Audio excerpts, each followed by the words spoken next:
Hey guys! Thanks for tuning in to another story. This one is called The Red Bicycle, and if you want to check out the original story that inspired this one, you can find the link below. But let's jump right into the story. In the heart of America, nestled between rolling hills and fields of swaying corn, lay a small town named Fairview. It was the kind of place where houses wore welcoming smiles and porches were designed for conversations. It was also the kind of town where the absence of a loved one was as palpable as the summer heat.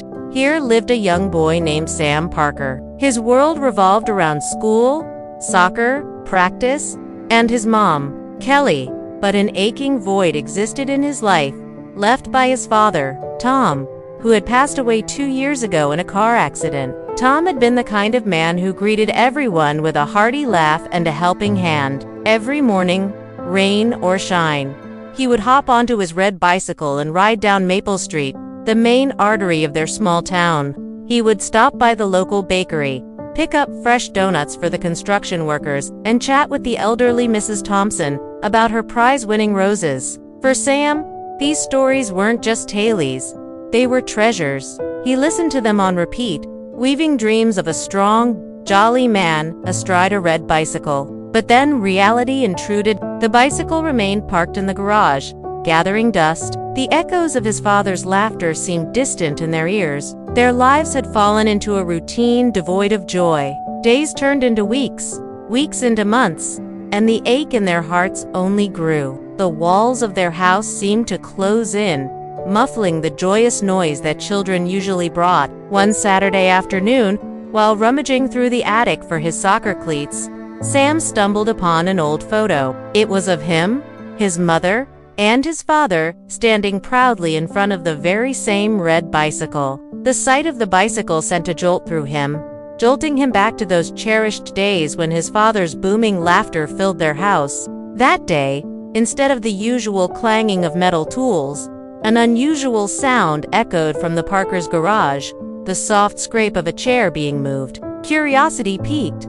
Neighbors paused in their chores to peer over the fence, wondering what had caught Sam's interest. Inside the garage, Sam sat beside the red bicycle, tracing his fingers along its chipped paint. It was as if he could hear his father's laughter mingling with the whir of the garage fan. A plan began to form in his mind, a plan born out of love, remembrance, and a dash of childish determination. He was going to fix the bicycle, but not just any fix. He wanted to restore it to its former glory, making it shiny and new, just like in the old photograph. His mother, Kelly, was both surprised and touched by Sam's idea. She knew it was more than just a project for him. It was a journey of healing, a way to connect with her husband's memory.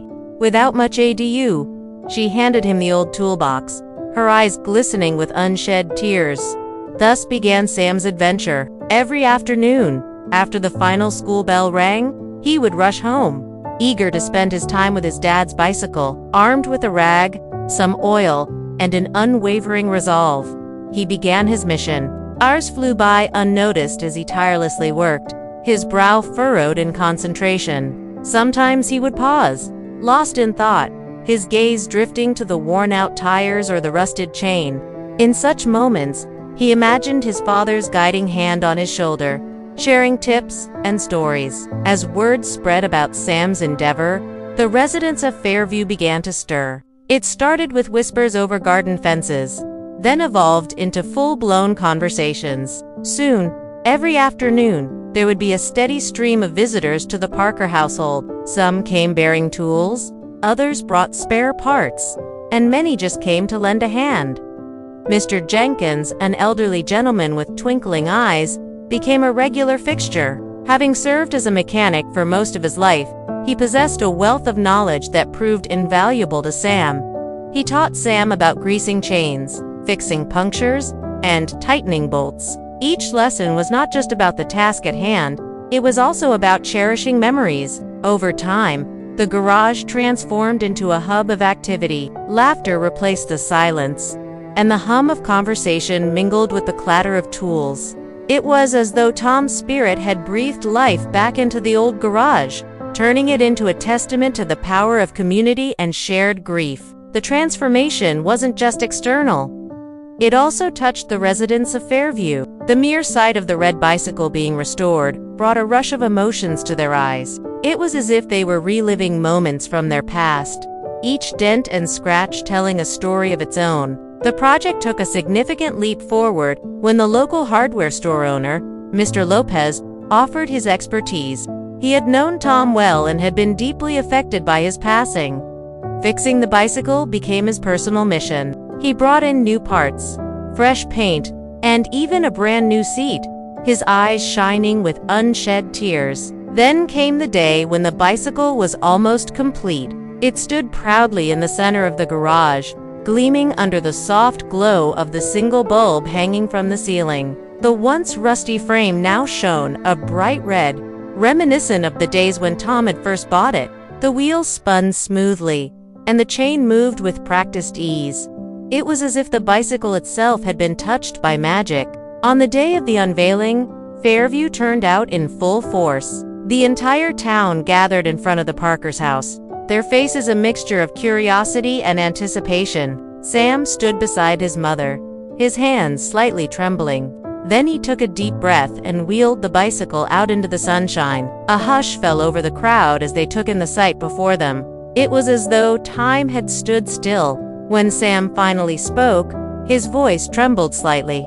"This is my dad's bicycle." As if awakened from a dream, the townspeople erupted into applause, their cheers echoing through the streets. It was a celebration not just of a restored bicycle, but of a community. In the days that followed, the red bicycle became a familiar sight around Fairview. Sam rode it everywhere, his laughter echoing his father's. The bicycle served as a silent messenger, carrying not just Sam, but fragments of his father's spirit throughout the town. As the summer drew to a close, the residents of Fairview decided to honor Tom with a special event, a ride for Tom. On a bright Sunday morning, the town turned out once more, this time to participate in a cycling event. Families decked out their bicycles with streamers and balloons, and children pedaled excitedly, their eyes shining with excitement. The event was more than just a ride. It was a tribute to the man who had touched all their lives. They rode past the houses he used to visit, exchanging stories and laughter. At the end of the ride, they gathered at the park, sharing their favorite memories of Tom. It was a bittersweet moment, filled with sorrow and joy. As the sun dipped below the horizon, casting long shadows across the park, Kelly watched Sam riding his father's bicycle home. Her heart swelled with pride and gratitude. She realized that the bicycle had become more than just a means of transportation for her son. It had become a symbol of hope, a testament to the enduring power of love, and a reminder that even in the face of loss, life goes on. The red bicycle, once a symbol of absence, now symbolized hope and togetherness, proving that memories can indeed rebuild communities. And with that, we end our story today. We hope you enjoyed this tale of love, loss, and the healing power of community. And if you did, don't forget to share your thoughts in the comments below. Your feedback is our inspiration. And if you want to be part of our journey, subscribe for more heartwarming stories. Until next time, stay curious, stay kind, and remember, every story has a lesson, and every lesson a story.